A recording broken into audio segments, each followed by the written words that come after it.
Let's start with a question from John. Because, hey, Frank, hope all is well. I had a question regarding Ethereum. I thought a few years back I bought some on Binance, but a few months ago I had to transfer everything out of it because the website said I'm a U.S. citizen. I couldn't trade on Binance, and I had to go to their Binance US site. Have you heard of anyone else having the same issues with Binance website? I didn't see any Ethereum in my Binance account, and I checked Kraken, and I didn't see any there. Just wondering if you had recommended any other websites exchanges to buy Ethereum in the past. I also checked Coinbase. There's no Ethereum there that I had bought. Thanks, John. Okay. I mean, for crypto people who are in the industry, they'll be like, oh, but for people who are starting, this is a good question.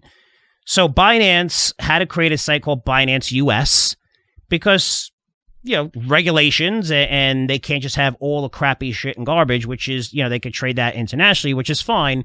So probably went to their Binance US account. I would call Binance, and it should be in that account.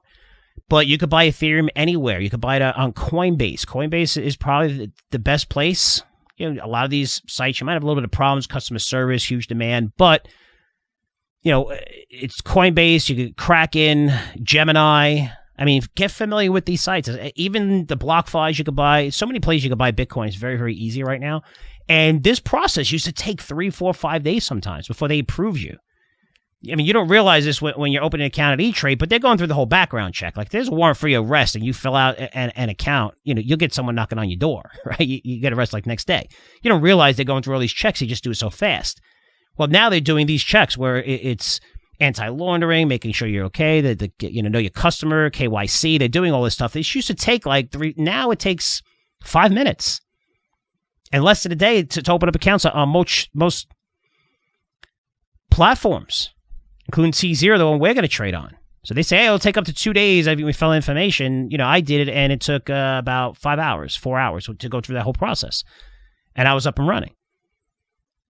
So, try to use those sites, which would be better. I'm sure if you go into Binance US, or if you call them, they probably automatically place that in the Binance US account, or you might have to transfer it, or they transfer it for you. But yes, Binance took US investors off. They created Binance US, which is, much smaller, the amount of tokens trading there are not as big as the Binance site, but you should be able to trade on Binance US with no problem. Kraken as well, and Coinbase, and that's where you could buy Ethereum by, I think Coinbase is over 100 now, maybe 120, 130. I don't know how many.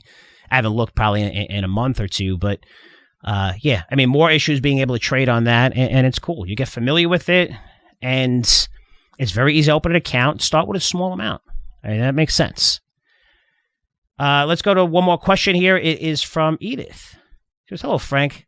I thought to reach out to you directly as I don't have any knowledge or experience in trading stocks. Would you be able to advise me on how to start?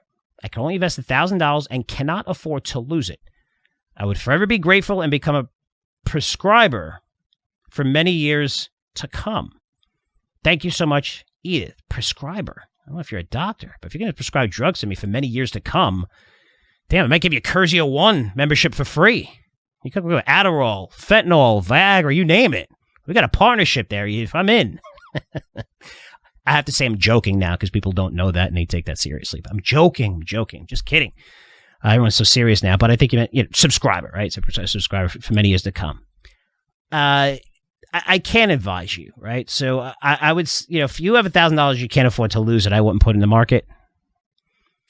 Okay, you can't afford to lose it. So, and I don't care if you buy an S&P 500 Vanguard fund where the fee is like 0.1%, which is very little fee, which I tell, a lot of people to buy and purchase just to, you'll own the top 500 stocks, and that has done extremely, extremely well. It's over 65 years, 60, whatever I think it's in the 50s when it became 500, and, you're looking at 8% average returns annually with dividends, a little bit more than that.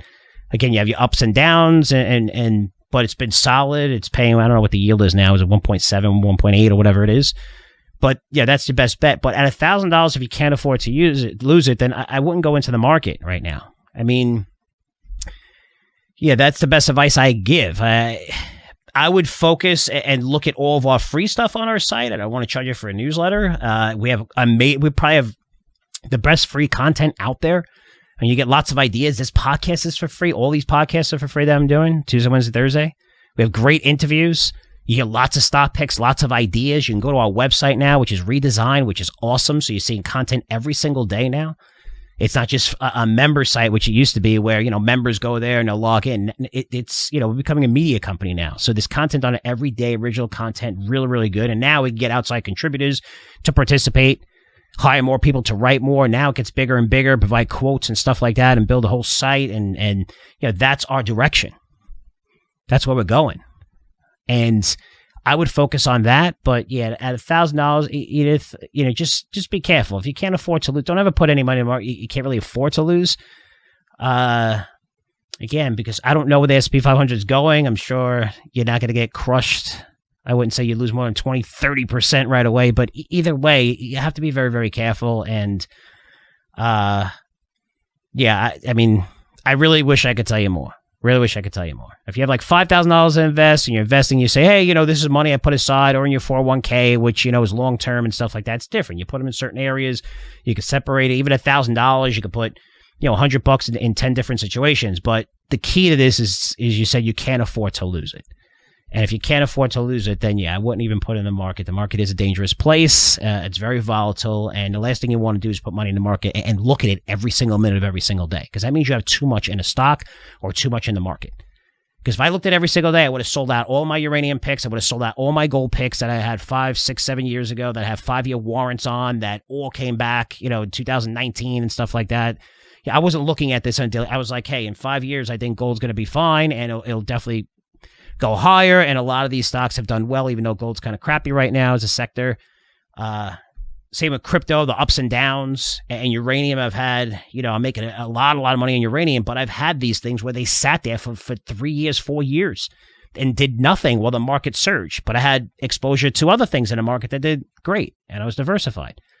So I was saying, my friends in Vancouver, it's gold and silver only and mining, and that sector's been so terrible such a long time outside of a couple periods.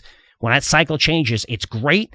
People make a fortune, but otherwise you're sitting there watching everything else in this market. Our markets go crazy, going through the roof, and you're sitting there in one sector. You have to be diversified. But saying you can't afford to lose it, I would say don't put it in the market, Hugh. So sorry I couldn't help you more, but start learning as much as you can for when you build up the capital and you want to put it into the market. You could do that by our free site. And there's other good free sites out there too. Just, be careful what you read out there.